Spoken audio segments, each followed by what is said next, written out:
¿Qué es lo justo? Una definición simple podría ser actuar adecuadamente, actuar bien. En nuestros tiempos eso puede ser una pregunta difícil de responder, por la falta de una base firme para determinarlo. Los conceptos de bueno y malo están desdibujados. ¿Por qué? Porque posmodernidad, globalización y todo eso.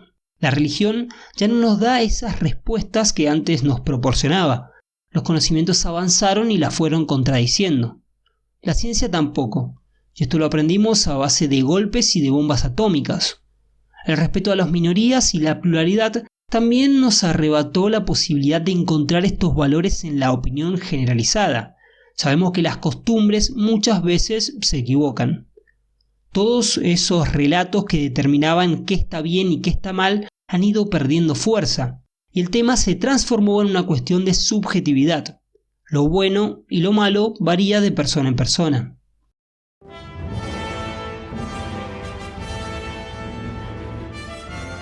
Nos encontramos en las antípodas del fantástico mundo de Tolkien, en donde la Torre Oscura y Sauron son la maldad pura y tienen que ser destruidos. En El Señor de los Anillos no hay lugar para discusiones sobre el bien y el mal. No existe una perspectiva que pueda llegar a defender a los orcos.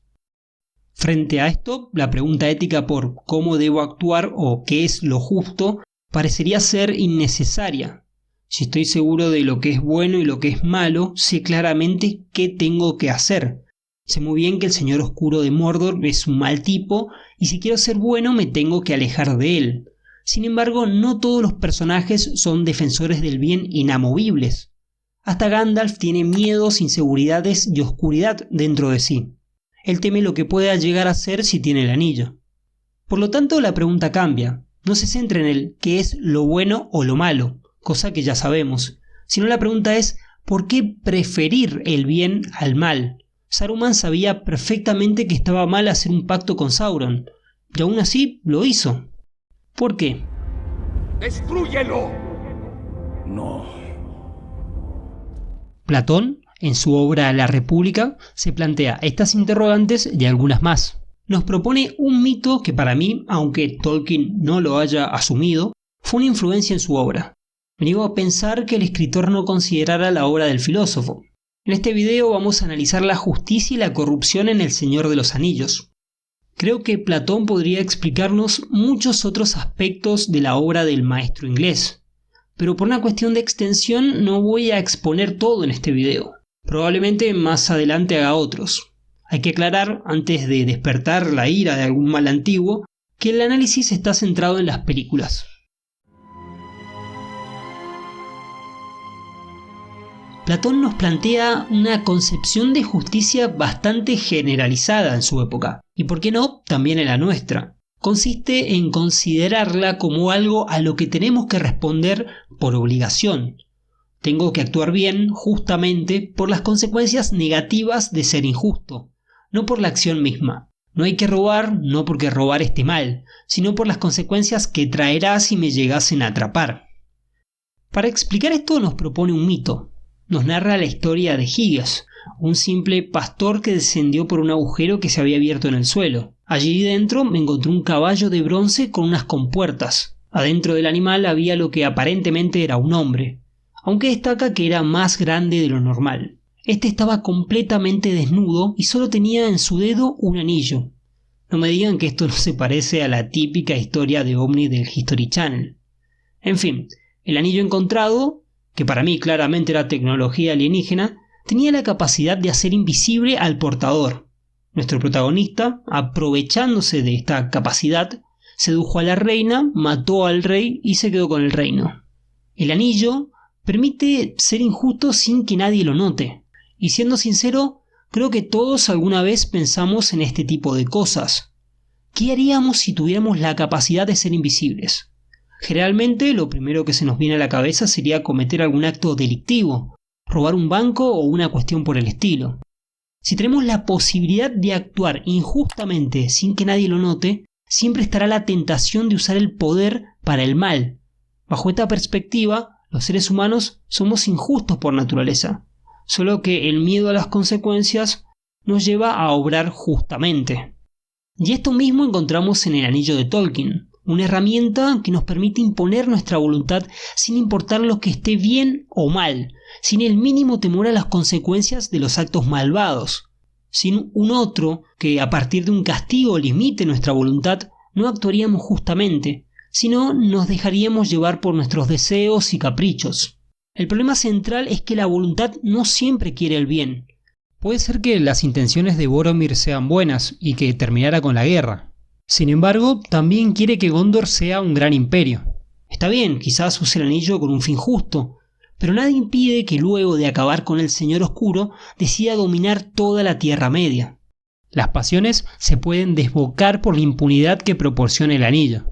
Otorga un poder que puede liberar la oscuridad que cada uno lleva adentro.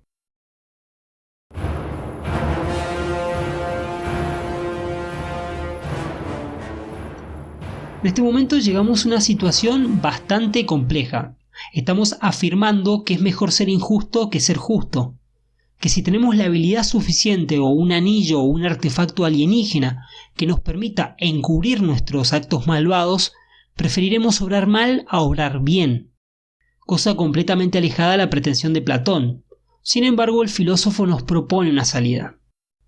Uno podría pensar que aquel que use el anillo será el más libre. Si tuviera sus poderes podría hacer lo que fuera. ¿Y acaso en eso no consiste la libertad? Podríamos llevar a cabo todos nuestros caprichos, todos nuestros deseos, y sin que nadie pueda interferir en lo que queremos. En realidad, no. En esta situación uno se vuelve esclavo de sus pasiones, de sus deseos. Es interesante ver cómo el anillo produce un sentimiento similar a una droga, y en su falta se produce una suerte de síndrome de abstinencia. De todas maneras, no solo hay que remitirse a los problemas de adicción. ¿Cuántas veces nos cuesta levantarnos por la mañana de la cama? O no pasarse y comer de más, o no estudiar por mirar una película. ¿Cuántas veces nos dejamos llevar por los placeres para luego sentir culpa por no haber hecho lo que correspondía? Nuestra razón nos dice que debemos actuar de una manera y se enfrenta a las pasiones que nos dicen que actuemos de otra. Para Platón, la libertad no consiste en hacer lo que uno quiere, obedeciendo a los placeres, sino en hacer lo que la razón dictamina. Gollum representa esto claramente. Es más, ha llegado a disociarse en dos personalidades bastante opuestas. Una es ambiciosa y fuerte, no teme matar a nadie o hacer lo que sea por el anillo, sin importar si está bien o mal. Y la otra es más tranquila, es más miedosa, ya hasta odia el anillo, sabe perfectamente que le hace daño y si pudiera lo dejaría. En resumidas cuentas, el anillo tiene la capacidad de quitar el control racional, por así decirlo, y entregarlo a los sentimientos más bajos, los miedos, las pasiones, la ira.